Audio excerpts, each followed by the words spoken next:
안녕하세요. 서울대학교 뇌인지과학과 이상아입니다. 제가 있는 그 뇌인지과학과는 서울대 자연과학대학에 있습니다. 저희 연구실에서는 뇌와 인지 기능의 진화, 발달, 노화와 같은 그 변화 과정에 대해서 기초 연구를 하고 있고요. 제가 원래 개인적으로 불교 철학에 관심도 있고 또 저희 어머님을 포함한 지인들이 좋아하실 것 같아서 이렇게 나오게 됐습니다.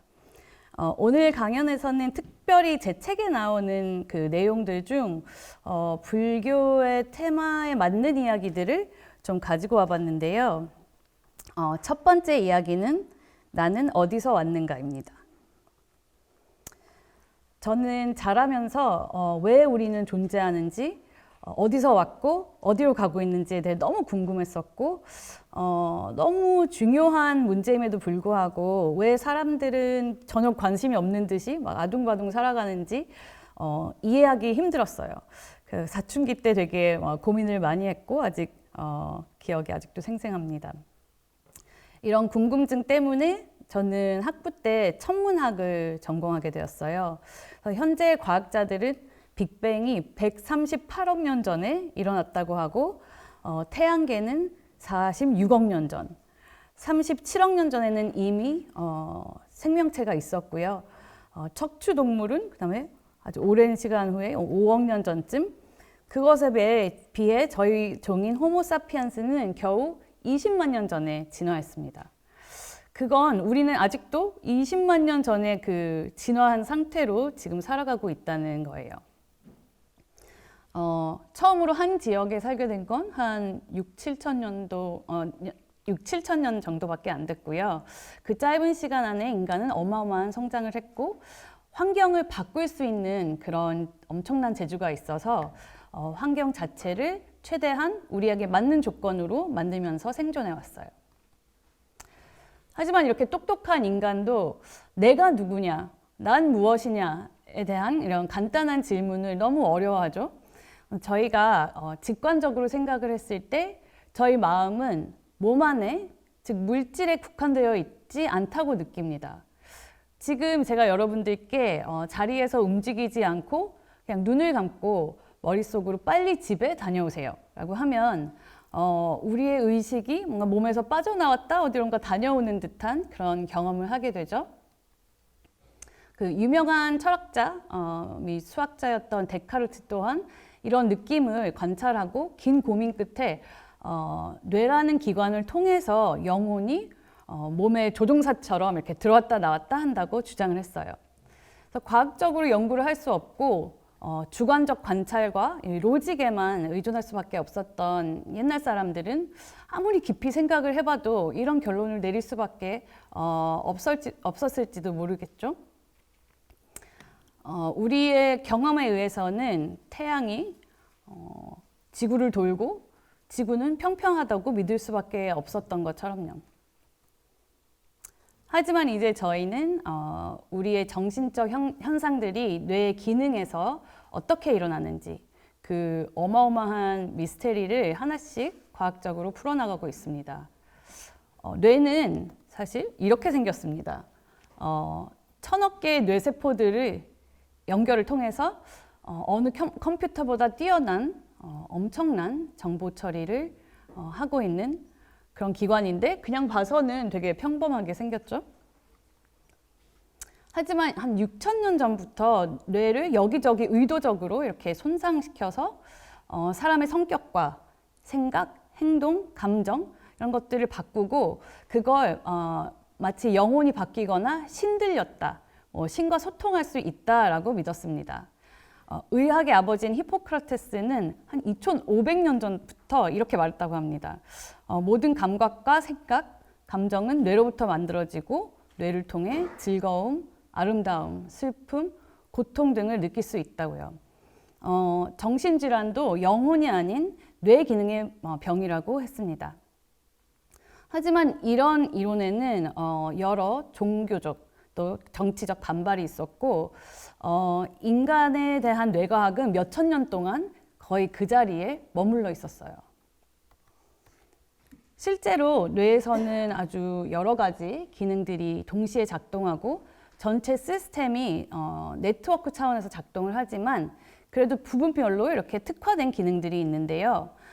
손상이나 질환으로 인해 이런 부위들이 바뀌면 나의 감정, 나의 지능, 나의 아이덴티티가 바뀐다고 할 수 있습니다.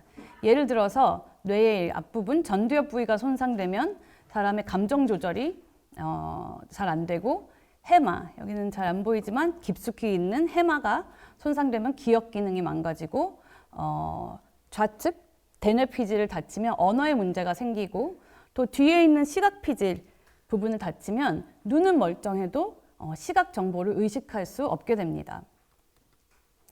뇌는 다른 기관들과 마찬가지로 수억 년간 진화해 왔고 그렇기 때문에 찰스 다윈도 우리의 정신적 현상들을 다른 동물들과 공통 조상으로부터 물려받은 기능이라고 했습니다.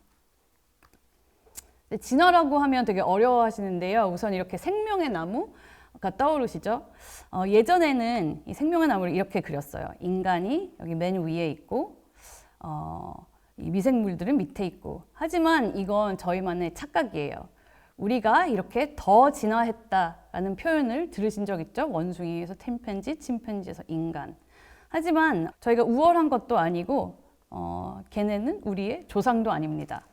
사촌 같은 존재예요. 그래서 이렇게 공통 조상이 있고 원숭이, 침팬지는 저희의 사촌 같은 종들이죠. 그래서 저희가 사촌들보다 더 진화했다라고 하지 않습니다. 그래서 요즘은 생명의 나무를 이렇게 그립니다. 여기가 시작점이고 현재 같이 살고 있는 모든 생명체들을 다 이렇게 그릴 수가 있는데요. 박테리아나 곤충들 이런 동물들도 적응적으로 진화해 왔기 때문에 이 둥근 생명의 나무가 더 맞다고 생각이 되고 또 7억 년간의 이렇게 진화를 거쳐서 엄청난 생물학적 변이들이 생겨났고 저희는 그 중에 하나입니다. 그다지 특별하지 않습니다. 좀 더 보기 쉬운 그림으로 가지고 와봤는데요. 우리는 이제 화석 같은 그런 물질적인 증거가 남아있는 부분에 대해서는 꽤 많은 걸 알 수 있지만 뇌의 흔적은 이제 볼 수가 없어요, 화석으로. 하지만 신체 기능과 생김새, 즉 하드웨어가 달라졌다는 이야기는 그걸 작동하는 소프트웨어도 달라졌다라고 생각할 수밖에 없겠죠. 그래서 뇌의 진화적 역사는 엄청 오래됐다는 것을 추측할 수 있습니다.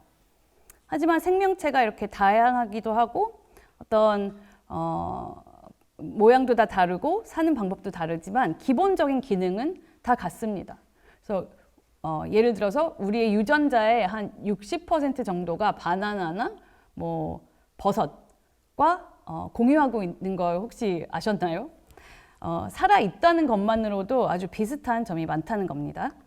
그래서 다양한 동물들이 행동을 이렇게 한다는 것은 모두 기본적인 뇌 기능을 가지고 있지만 그냥 조금씩 다르게 지나왔다고 생각하시면 될 것 같습니다. 뇌에는 어떤 특별한 세포가 있는데요. 다 뉴런이라고 들어보셨을 것 같은데 신경세포입니다. 이렇게 신호 전달을 위해 특화된 구조를 가지고 있고 1초에 30m를 이동할 수 있는 엄청난 스피드로 신호가 전달됩니다. 신경세포는 한 6억 년 전에 이렇게 해파리 같은 생긴 동물에서 처음 생겼다고 하는데요. 동물들이 이렇게 움직이는 동안에도 감각기관에서 들어오는 정보를 빨리 처리하고 그것에 적응적 반응을 하는데 정말 중요했기 때문이에요. 그리고 한 5천 년 후에 이렇게 머리가 있는 동물들이 나오기 시작했어요. 혹시 내가 머리를 왜 가지고 있지? 라는 질문을 해보신 적 있으신가요? 머리는 왜 생겼을까? 사실 뇌는 움직이는 방향, 몸이 이렇게 앞쪽으로 갈 때 저 멀리 있는 것을 감지하고 이런 감각 기능들은 몸의 앞부분에 모여 있고 뇌에 가까이 있으면 좋기 때문에 이런 신경 시스템들이 다 이쪽 앞에 모여 있는 겁니다. 그리고 저희는 이렇게 서서 다니잖아요. 근데 예전에는 네 발로 다니는 동물이었기 때문에 앞이라는 것은 이렇게 앞쪽이고 저희가 서서 이렇게 위로 올라온 것 뿐입니다. 그래서 우리 뇌 기능이 그럼 감각까지, 인지 기능까지 어떻게 진화되었는지 이해하기 쉬운 예시를 하나 가지고 와봤는데요. 이 그림은 그 에너지 전자파를 보여주는 그림입니다. 이쪽 끝에는 가장 느린 라디오 주파수가 있고요. 이쪽 오른쪽에는 빠르게 진동하는 엑스레이 등이 있어요. 그런데 같은 전자파임에도 불구하고 저희는 여기 아주 작은 부분만 볼 수 있고 나머지는 뭐 간접적으로만 느낀다거나 아니면 특수 장비를 통해서만 측정할 수 있습니다. 왜 그런지 생각해 보셨어요? 왜 우리는 엑스레이를 못 볼까? 이렇게 보시면 이 모든 빛은 어디서 나오죠? 태양에서 나오거든요. 그래서 우리가 우리들의 별, 우리가 이렇게 센싱할 수 있는 모든 전자파는 여기서 나오는데, 그럼 저희가 이 환경으로 인해 진화를 했기 때문에 이 부분이 혹시 태양광이 이쪽이 제일 센가? 라는 어떤 가설을 세울 수가 있죠. 그래서 태양광을 이렇게 스펙트럼을 보면은 이 부분이 태양광이 가장 강한 이 Y축이 강도고요. X축이 파장입니다. 저희가 볼 수 있는 부분이 태양의 가장 밝은 부분이에요. 그래서 그렇다면 저희 말고 다른 동물들도 지구에서 진화해 왔기 때문에 다 이 부분이 가장 그 센싱이 잘 되겠죠. 그래서 그걸 이제 제가 보여드릴 건데요. 바나나는 왜 노란색인가? 이제 학교에서 저희 바나나는 노란 빛을 반사하니까 노란색이다 라고 이렇게 배우잖아요. 근데 그러면 바나나는 첫 번째 왜 노란색을 빛을 반사하고 딸기는 왜 빨간색 빛을 반사하고 왜 그럴까요? 다른 물질로 만들어져 있기 때문이에요. 그러니까 빛을 흰색 빛을 어느 물질에 쐈을 때 그 물질이 뭔가 분자가 좀 다르게 생겼잖아요. 그래서 그것 때문에 이제 반사하는 그 빛의 파장도 다른 거죠. 그래서 이런 다른 파장들을 잘 감지할 수 있으면, 잘 구분해낼 수 있으면 멀리서도 이거는 어떤 물질이겠다라고 저희가 빨리 추측을 할 수 있기 때문에 이 그 다른 색깔들을 좀 구분하는 것이 저희한테 되게 유리한 그런 기능입니다. 그럼 저희가 어떻게 이런 노란색 빛을 뇌에서 알아차릴 수 있을까? 이게 되게 중요한 부분이겠죠? 저희가 눈 안에, 눈 뒤쪽에 이렇게 세포들이 쫙 있는데요. 얘네들의 이름을 아시는 분? 원추세포 들어보셨죠? 원추세포들이 있습니다. 영어로는 이게 콘 모양을 하고 있어서 콘셀이라고 해요.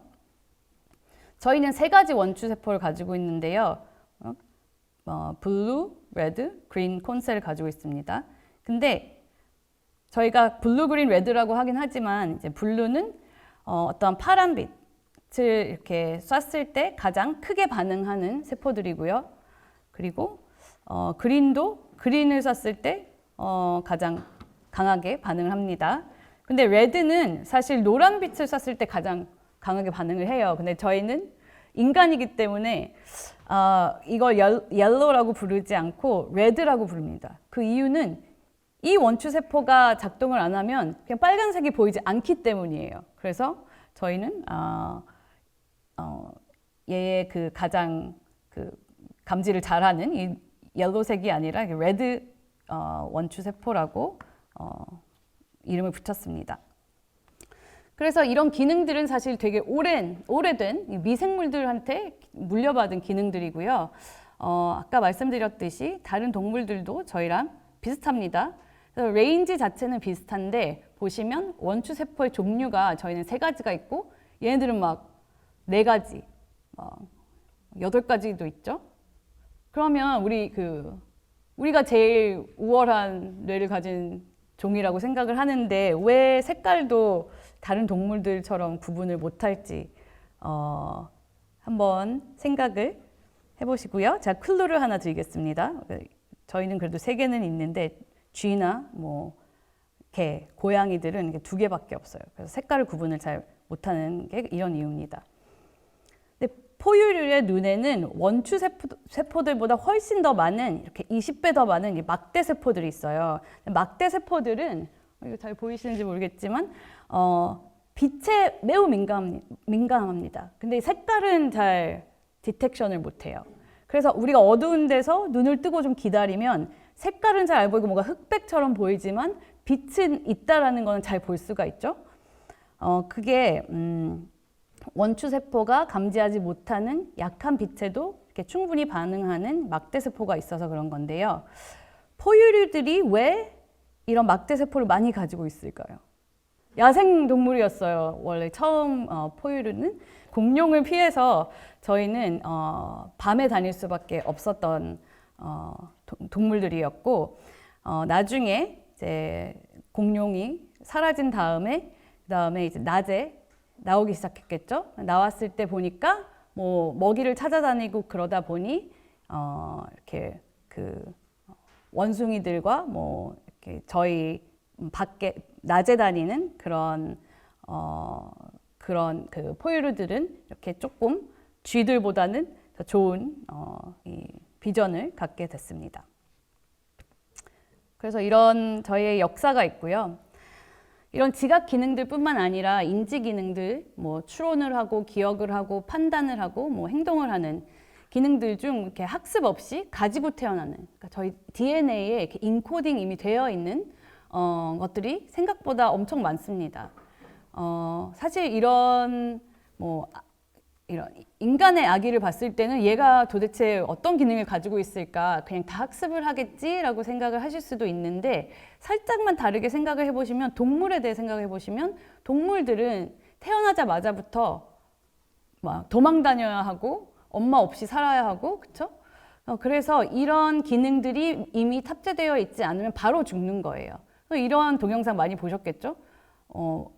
어미도 없이 뭐 형제도 없이 그냥 아래서 깨어나자마자 막 도망가듯이 이렇게 바다를 향해서 헤엄쳐 들어가고, 거기서 어떻게 먹이도 찾고 뭐 나중에 짝짓기도 하고 나와서 나중에 또 알까지 낳습니다. 도대체 이런 걸 어떻게 학습을 했겠어요? 이거는 가지고 태어난 거고요.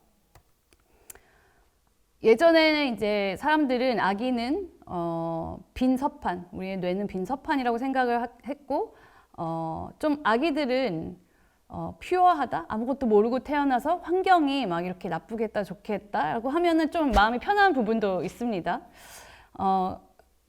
그게 또 사실이 아닌 거는 또 아니에요. 그 환경이 엄청 중요하고 학습을 하는 것도 사실이지만, 종마다 좀 다른 발달 시기에 태어나기는 하는데, 저희가 그냥 이렇게 아무것도 모르고 아무것도 못하는 상태로 태어나는 이유는 뭔가 백지로 태어나는 게 좋기 때문에가 아니라 아주 현실적인 문제입니다. 그 이유는 이렇게 일찍 태어나지 않으면 저희 종은 머리가 너무 크기 때문에 엄마가 위험해져요.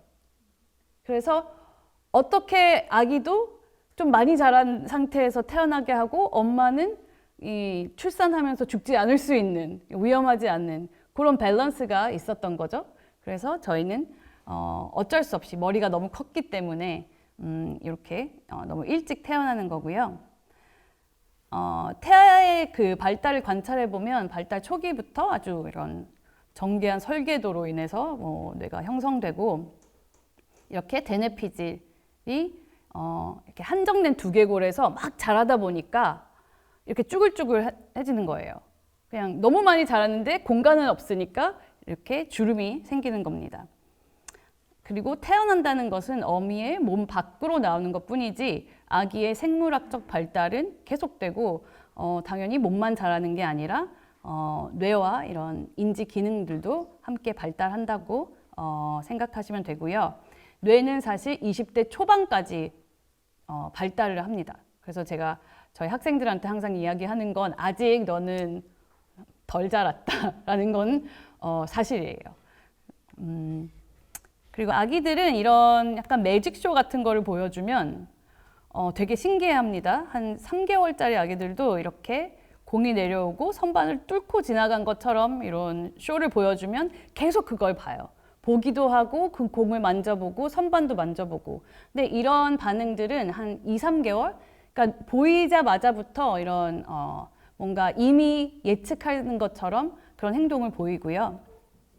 그리고 이렇게 물체들을 트래킹을 해요. 보이지 않지만 이렇게 한 개, 두 개 들어갔을 때 두 개가 있구나, 두 개가 있겠구나라는 예측을 하고 만약에 자기가 예측했던 그런 숫자가 아닌 다른 숫자, 두 개가 있었는데 두 개가 이미 나왔으니까 없어야 되는 거잖아요, 아무것도. 근데 뭐가 남아있으면 아기들은 그걸 계속 보고 무슨 일이 일어났는지 되게 관심을 많이 갖습니다. 그리고 기본적인 수에 대한 개념도 있어요. 이 동영상을 보시면 이렇게 스크린 한쪽에서는 같은 숫자의 그 점들을 매번 보여주고 반대쪽 스크린에서는 10, 20 사이를 왔다 갔다 하는 그런 자극을 보여줍니다. 그럼 아기의 그 눈이 되게 크죠? 아기는 왔다 갔다 보면서 보다가 갑자기 이쪽에 딱 꽂혀요. 꽂히고 좀 잘 보시면 조금 있다가 이쪽 한번 관찰을 하고 여기는 역시 재미없어 라고 하면서 반대쪽으로 다시 눈을 돌립니다. 곧 나오는데 별거 아닌데 엄청 재밌어 하죠. 다시 보고 여긴 아니야. 이쪽이 훨씬 더 재밌다. 이게 무슨 얘기냐면 이게 숫자가 바뀌는 거를 아기의 뇌는 아기의 뇌 어딘가에서 이제 감지를 한다는 거예요. 그래서 근데 더 신기한 거는 이런 물체를 구분하는 것, 숫자를 구분하는 그런 이런 자극들을 보여주면서 아기의 뇌 신호를 측정을 해보면 나중에 성인의 뇌에서 관찰되는 거랑 비슷하게 나옵니다. 그 얘기는 우리가 숫자, 기본적인 어떤 숫자 많다 적다, 산수는 아니지만 그런 걸 비교하는 것과 이 물체가 내가 봤던 것이다 아니다, 다르다, 같은 거다, 이런 식으로 그 인지를 하는 것은 아주 우리가 가지고 태어나는 그런 기능이 아닐까라고 생각할 수 있습니다. 또 우리에게 매우 중요한 그 핵심 인지 기능 중 하나는 이렇게 생명체, 살아있는 생명체를 다른 물체들과 구분하는 이런 능력인데요. 이 사진들에선 뭐가 보이시나요? 안 보려고 해도 다 얼굴이 보이죠. 이건 얼굴이 아니야 라고 알면서도 자꾸 이 눈 같은 이 부분을 쳐다보게 돼요. 나도 모르게 자꾸 그쪽에 끌립니다. 그리고 이런 것도 그냥 점들인데 걷는 모습이 보이죠? 이런 걷는 모습만 봐도 이게 여잔지 남잔지 나이가 든 사람인지 아닌지 이런 것도 대충 이렇게 알아맞힐 수가 있습니다. 이렇게 얼굴의 형태나 이런 행동 패턴을 선호하고 자동적으로 계속 주의를 기울이게 되는 것은 우리들만 아니라 이런 아기들만 아니라 병아리만이 아니라 원숭이까지도 다 가지고 태어나는 그런 기능이고요. 이런 좀 웃기는 실험도 사람들이 했는데 임신 8개월 정도가 되면 태아는 엄마 뱃속에서 이렇게 눈을 떴다 감았다 합니다. 하지만 이 태아들은 한 번도 얼굴을 본 적이 없겠죠? 그래서 이렇게 초음파로 아기를 찍으면서 이렇게 이 배에다가 빛 자극을 이렇게 줘요. 근데 이건 일부러 얼굴같이 생기지 않고 그냥 위에 뭔가 눈이 있을 법한 이런 모양이죠, 모양. 이런 거 보여줬을 때 이 태아들도 이렇게 생긴 자극을 이렇게 거꾸로 된 이렇게 생긴 자극보다 훨씬 더 좋아한다고 합니다. 이렇게 감지된 얼굴들을 그러면 우리가 어떻게 해야 될까요? 그 다음에는 아기들은 이렇게 태어나자마자부터 얼굴을 쳐다보고 이 입모양 같은 것도 따라합니다. 이게 약간 반사적인, 본능적인 거예요. 나중에 이런 이미테이션, 이런 거 따라하는 것들이 언어 발달에도 엄청 중요하고 동물들 같은 경우에는 어떤 먹이를 골라 먹어야 되는지, 이런 상황에서 어떻게 해야 되는지 이런 걸 자연적으로 이렇게 배우게 되어 있어요. 그것도 본능인 거죠, 본능. 근데 인지도 배움도 본능이라고 할 수 있는 겁니다. 그리고 이 실험은 이제 아기 원숭이들을 데리고 이렇게 아마 불쌍한 대학원생이겠죠? 이렇게 입 모양을 막 아기 원숭이한테 하면 아기 원숭이도 이렇게 휴먼을 따라하는 이런 실험들도 있습니다. 이렇게 주변의 얼굴들을 막 맨날 쳐다보고 학습하게 되면 나중에는 나의 어떤 그룹, 나의 무리가 어떻게 생겼는지 대충 알게 되겠죠? 그리고 그 사람들과 다르게 생긴 어떤 뭐 외부 사람이 왔을 때 좀 무서워하고 경계를 하고 그러는 경향이 있고요. 구분도 못합니다. 예를 들어서 저 같은 경우에는 미국에서 자랐기 때문에 그리고 저희 동네 백인들이 엄청 많았어요. 그래서 이 백인의 얼굴은 엄청 빨리 찾을 수가 있고 요거는 아까 보셨을 때 좀 헷갈렸죠? 그래서 이런 사람들이 제가 자랄 때 주변에 많이 없었다는 거예요. 그래서 외국 사람들이 이런 얼굴들을 봤을 때 그냥 되게 똑같이 생긴 거 아니냐라고 하는 건 막 뭔가 인종차별을 하려고 하는 건 아니고요. 저도 어렸을 때 인종차별 아닌가라고 생각을 했었던 적이 있는데 정말 그들은 잘 구분을 못하는 거라고 생각하시면 될 것 같습니다. 두 번째는 나는 나의 주인인가예요. 지금까지는 우리 인지 기능이 어디서 왔는지에 대해서 말씀을 드렸고 그렇다면 나는 이런 인지 기능들을 컨트롤할 수 있는가? 이런 자극을 봤을 때 이건 그냥 2차원적인 자극일 뿐인데도 3차원적으로 저희가 보이고 그리고 한쪽으로 도는 것 같죠? 이게 시계 방향으로 도나요? 아니면 반대 보이시나요? 네. 이게 불분명한 그런 자극인데 어떤 사람은 이쪽으로 보이고 어떤 사람은 저쪽으로 보여요. 그런데 내가 마음대로 돌리기가 엄청 힘듭니다. 뭐 딴 데를 보고 있다가 탁 여기를 다시 본다든지 하면 가끔씩 이렇게 방향을 바꾸긴 하는데 아니 그냥 머릿속에서 돌리면 되지 왜 못하지? 마음에서 그냥 하면 되는데 잘 안 되는 거죠.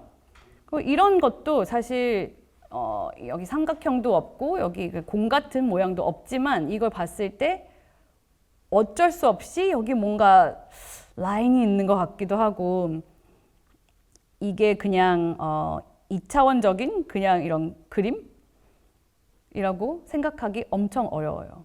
그래서 이거 저희가 컨트롤할 수가 없는 그런 기능들이고 그것뿐만 아니라 잘 그림이 안 보여서 좀 그런데 얘를 잘 보시면 여기 A가 보이시나요? 여기가 A고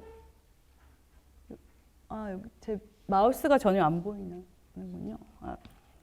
몰랐어요. 제 마우스를 제가 계속 쓰고 있었는데 여기가 A고 여기가 B죠. C. A와 B 중에 어떤 게 더 밝아 보이시나요? B가 밝아 보이시죠? 근데 사실 얘는 똑같은 색깔이에요. 똑같은데 그냥 이렇게 보이는 거고 제가 그걸 증명해 드리겠습니다. 이렇게 그냥 주변을 가리기 시작하면 똑같죠? 그래서 다시 이렇게 치우면 분명히 얘는 약간 노란색 같은데 근데 눈에서는 똑같은 빛이 들어가는데 어떻게 우리는 다르게 보이냐. 아까 눈은 파장을 감지하고 얘기 다 했었잖아요. 이거는 저희 뇌가 해석을 해준다는 거예요. 그 해석을 어떻게 하느냐는 우리가 컨트롤할 수가 없어요. 이미 탑재되어 있는 프로그램으로 인해 이 장면을 봤을 때 여기가 좀 어두운 곳이기 때문에 얘는 노란색인가 봐. 이거는 저희 의지대로 되지 않습니다. 요것도 한번 가지고 와봤어요. 잘 보이실지 모르겠지만 이건 감정에 대한 것도 마찬가지거든요. 이 표정이 어떻게 보이시나요? 예, 슬퍼 보이나요? 기뻐 보이나요? 그러면은 이렇게 보여드리면 얘는 슬퍼 보이고 근데 또 이렇게 보여드리면 뭐 괜찮아 보이고 그래서 이게 다 절대적인 그런 게 없는 거예요.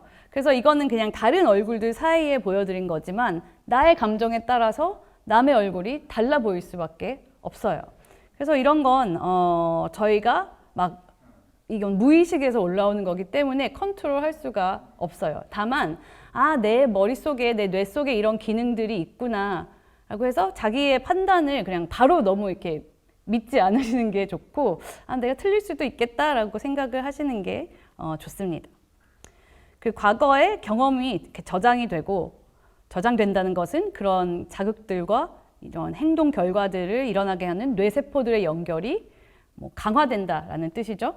그래서 이런 학습이라고 부르는데 일반적인 공부를 학습이라고 이제 부르는데 뇌과학에서 학습은 그런 공부하는 학습이 아니고요. 아까 말씀드렸듯이 저희 경험에 인해서 이제, 그 다음 상황에서 비슷한 상황에서 그 경험에서 일어났던 일들을 떠올리고 그걸 잘 적응적인 행동을 위해서 쓰는 걸 학습이라고 합니다. 그래서 이게 지금 뭘까요? 뭔가 이 그림에는 개가 있어요. 개. 혹시 보이시는 분? 개 모양이 보이시는 분? 안 보이시죠? 오른쪽에.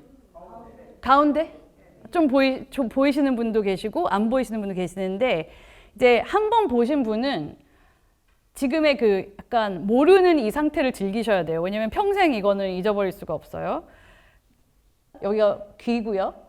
여기 목덜미, 여기 등, 꼬리, 다리가 있고요. 여기가 배죠.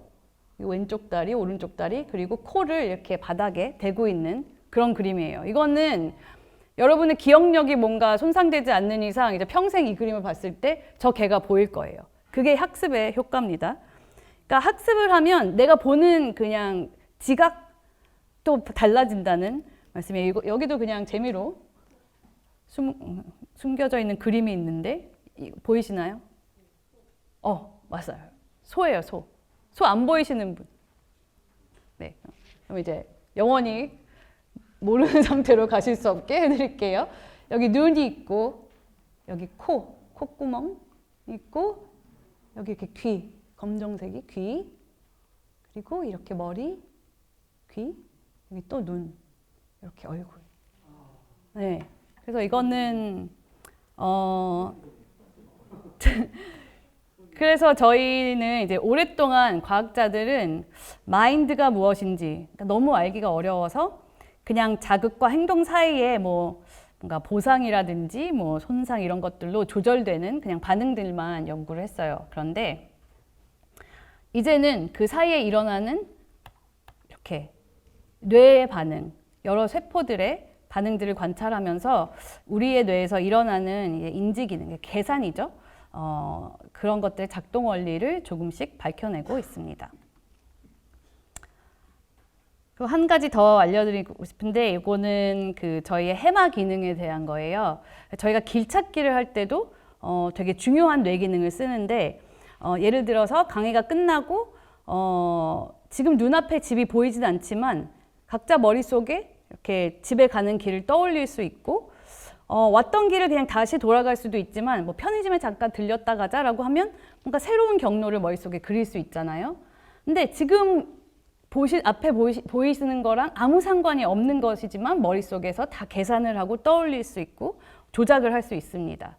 그 기능 자체가 처음에는 이제 뇌가 진화할 때는 이렇게 길 찾기를 위해서였어요. 진짜 이제 동물들도 막 이렇게 먹이를 찾아 나갔다가 집에 돌아와야 되기 때문에 근데 집은 눈앞에 보이지 않기 때문에 이게 되게 중요한 기능이었는데 이런 기능은 아기 쥐의 뇌에서도 되게 일찍 발달을 하고 연구에 따라 이런 휴먼 연구에 좀 결과들을 보면 저희가 기억을 떠올릴 때 있잖아요. 그냥 길 찾기를 위해서가 아니라 그냥 오늘 아침에 내가 뭐 했었지? 라고 하면 길 찾기와 되게 비슷한 그런 뇌의 그런 기능들이 막 작동을 합니다.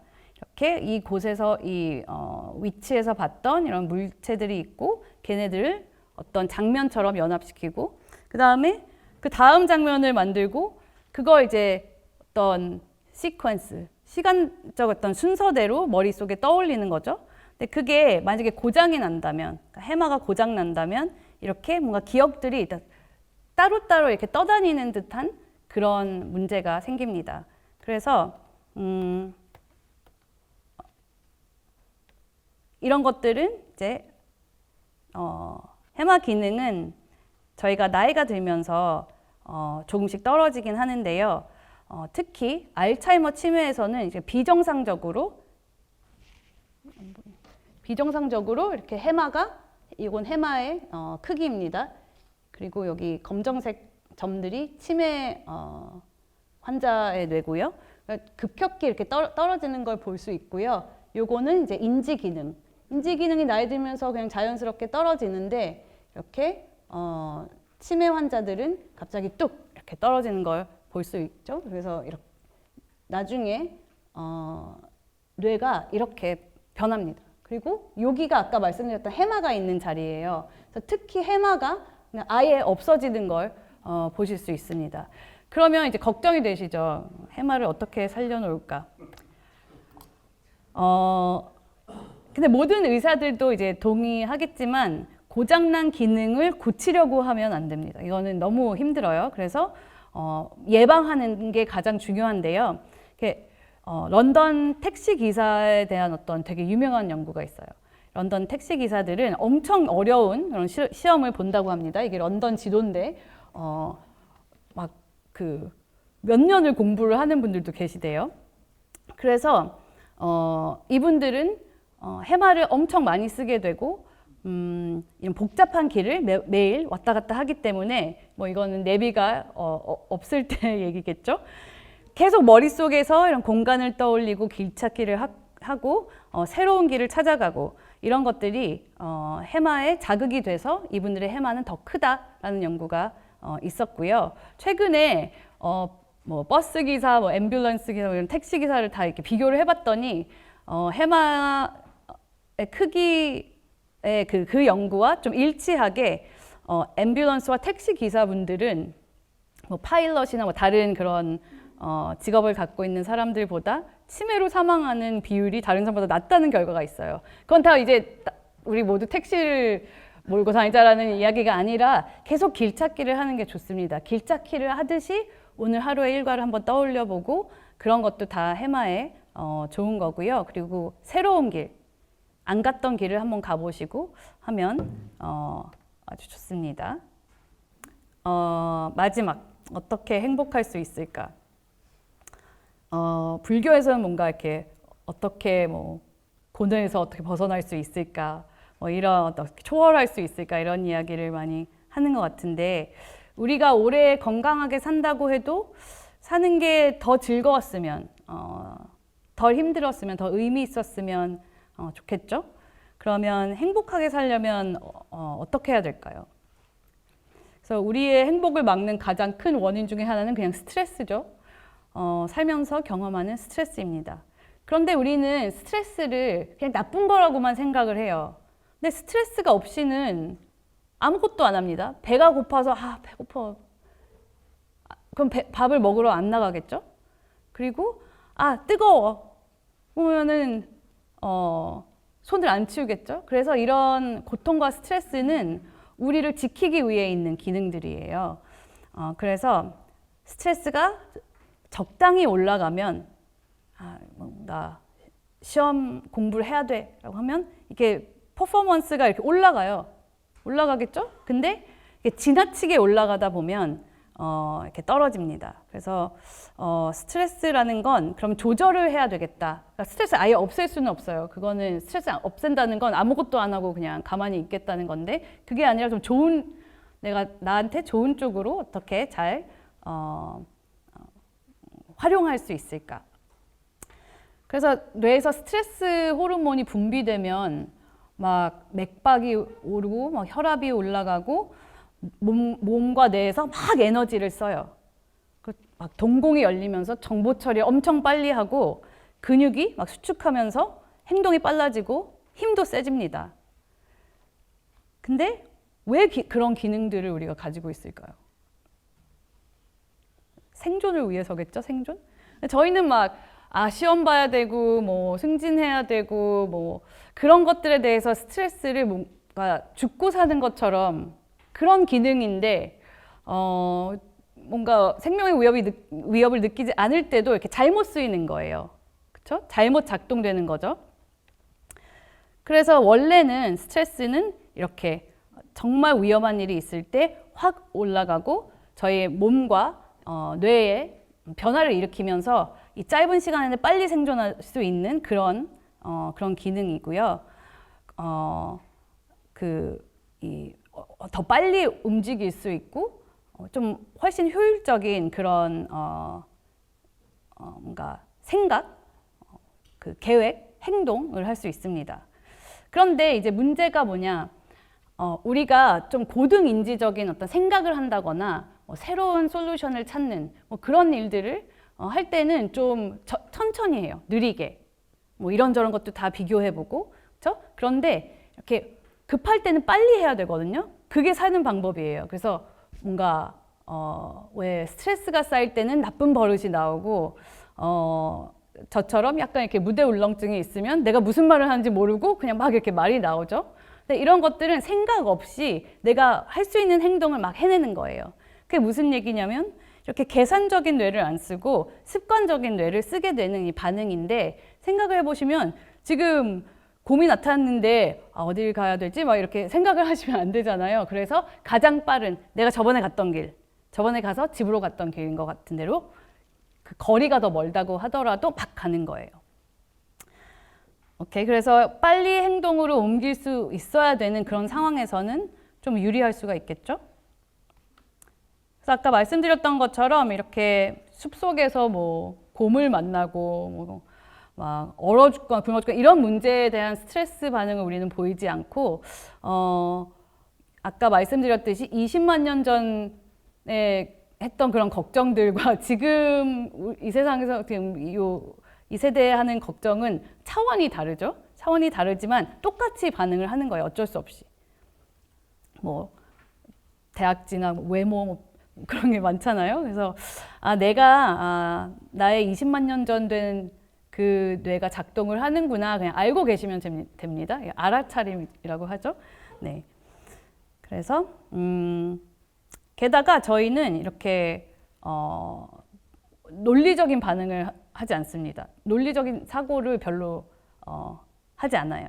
이렇게 빨리 직관적인 판단을 하기 때문에 이건 또 무의식적으로 해서 뭔가 로직이 없는 것 같은데 라고 생각하실 수도 있는데, 예를 들어서 이제 교통사고로 죽을 확률이 100배나 더 된다고 하더라도 비행기 타는 걸 더 무서워하죠. 저희들은 매일매일 차를 타고 다니니까. 혹은 이렇게 소금은 유전자가 없잖아요. 근데 소금통에 이렇게 non-GMO라고 써 있으면 뭔가 이거는 좀 더 건강할 것 같고 사람들이 이런 걸 삽니다.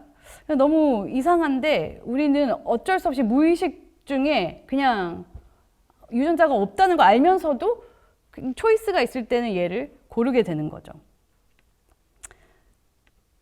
하지만 이렇게 본능적으로 아직도 이렇게 좀 적용되는 좋고 나쁜 게 있는데, 그 중 하나는 이렇게 사회적 동물, 저희 같은 사회적 동물, 포유류에는 더 명확하게 볼 수 있는 이 어떤 소셜 케어에 대한 어떤 집착이라고 하면 그런 본능, 필요함, 어미의 케어입니다.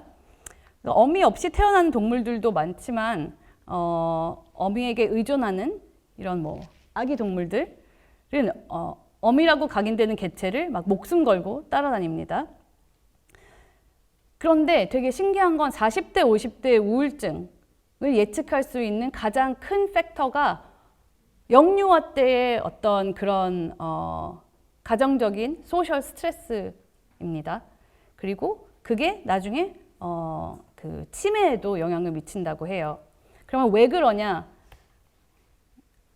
봤을 때 이제 동물 연구를 살펴보면 새끼 쥐는 이렇게 어미와 떨어뜨려 놓으면 어미가 새끼를 막 찾아다니고 이렇게 바로 데리고 집에 갑니다. 하지만 너무 스트레스를 많이 받은 어미는 새끼를 돌봐주지 못해요. 너무 자기가 막 이런 실험들은 막 쥐를 엄청 괴롭히거든요.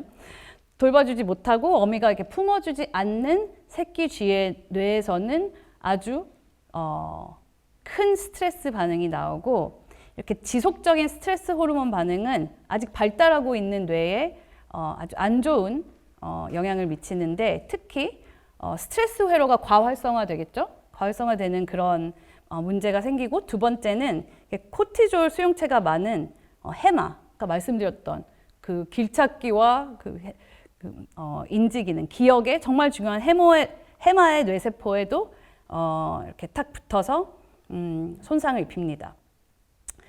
즉, 이 새끼 쥐들이 살아남더라도 평생 예민하고 불안하고 인지 기능이 떨어지는 확률이 높다고 보실 수 있습니다. 하지만 그게 끝이 아니에요. 이렇게 특히 쥐도 마찬가지지만 저희 같이 좀 발달 기간이 좀 긴 그런 동물들은 좀 바꿀 수 있는 기간이 더 길다는 얘기인데요. 동물 연구에서는 이렇게 태어나자마자 사회적 환경을 바꿔놓거나, 그러니까 어미를 바꾼다거나, 인간 연구원이 가서 매일 그냥 이렇게 쓰다듬어 주기만 해도 이런 스트레스 반응이 뚝 떨어지고 정상으로 돌아올 수 있다는 연구들도 많습니다.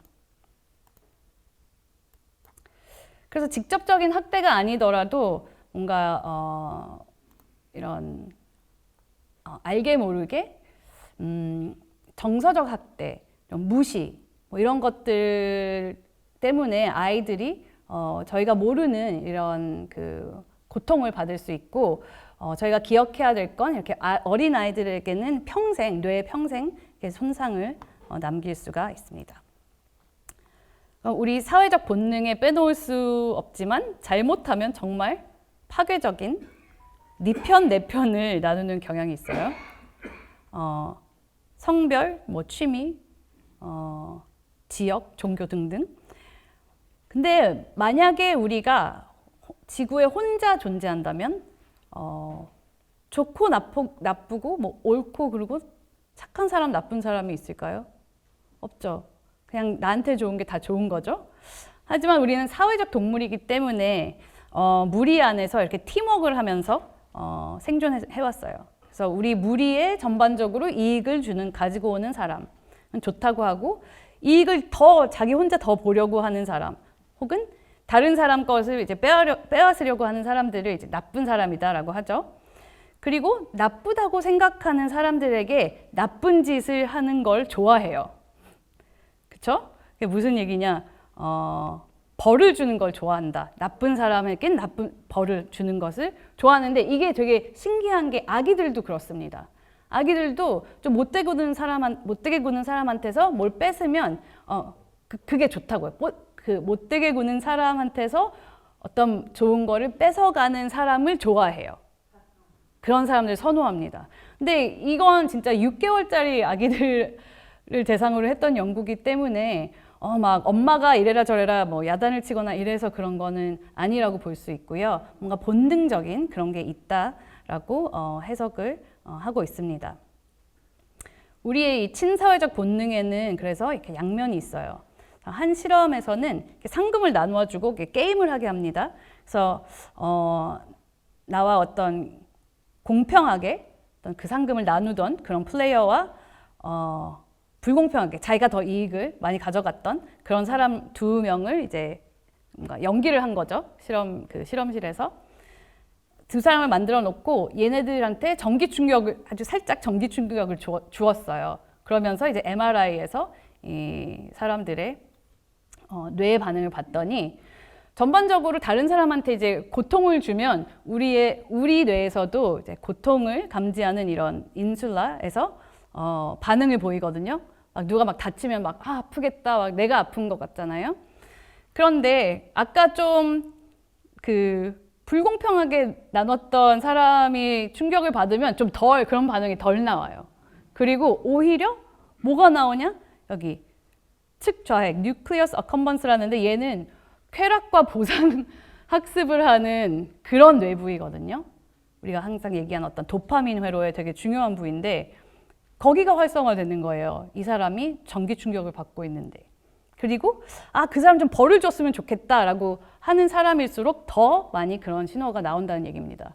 좀 잔인하다라고 생각을 할 수 있는데 어떻게 생각을 해보면 우리가 사회를 만들고 이런 그룹을 만들어서 잘 같이 협조를 해야 되는데 얘만 혼자 이익을 가져가는 걸 좀 예방하고 하지 마라라고 하는 그런 시스템이라고 생각을 할 수도 있는 거죠. 하지만 이게 절대적으로 좋고 나쁘다라는 게 없다는 그런 이야기를 하기 위해서 가지고 와본 예시입니다. 이건 다른 동물들도 마찬가지예요. 이게 마지막인데 인간에게는 정말 뛰어난 기능이 있다고 생각을 하는데요. 어떤 다른 공간, 다른 관점에서 이 장면, 이 상황을 상상할 수 있게 해주는 이런 그 두정엽의 역할도 있고, 또 여러 가지 가치, 맛있고 건강에 좋고 이런 거 여러 가지 다른 가치들이거든요. 뭐 저렴하고 뭐 이런 것 있잖아요. 그 가치들을 통합해서 선택을 할 수 있게 해주는 이 안화 전두엽, orbital frontal cortex라는 여기 이 부위가 있습니다. 뭐 여러 부위들이 있는데 인간에서 좀 특별한 것 같은 제가 지금 말씀드리고 싶은 이 뇌 기능들은 우리가 예를 들어 동물을 뭐 가족처럼 자식처럼 사랑할 수도 있잖아요. 근데 동시에 동물을 잡아먹기도 해요. 너무 이게 우리가 착한 건지 나쁜 건지 알 수가 없는데 어떤 가치관을 가지고 있길래 우리가 그런 행동을 하는가. 누구 관점에서 봤을 때는 이건 너무 사랑스럽고 좋은 사람일 수도 있고 또 다른 관점에서 봤을 때는 너무 나쁠 수도 있고, 그래서 사실은 좋고 나쁘다, 절대적인 좋고 나쁘다는 없다라는 거죠. 그리고 뭐 예를 들어서 우리가 뭐 정말 힘들었던 시기를 트라우마로 평생 기억할 수도 있고, 그걸 뭔가 재해석을 해서 내가 서바이버다, 나를 강하게 만들어줬다, 정말 중요한 경험이었다라고 생각을 할 수도 있고요. 그래서 그냥 이러한 그냥 같은 상황을 가지고 이렇게 저렇게 막 생각해 볼 수 있는 그런 동물은 제가 생각했을 때는 인간밖에 없는 것 같습니다. 그래서 우리를 이렇게 불행하게 만드는 뭔가 고정된 이분법, 이분법은 어차피 아까 처음부터 말씀드렸듯이 자연이라는 어떤 큰 틀에서는 이게 다 착각이라는 것을 저희가 알아차리고 거기서 벗어나서 더 유연한 사고를 가질 수 있고, 그것이 인간이 가진 뭔가 진정한 슈퍼파워이고 뭐 깨달음이 아닐까 감히 말씀드리면서 강의를 마치겠습니다. 감사합니다.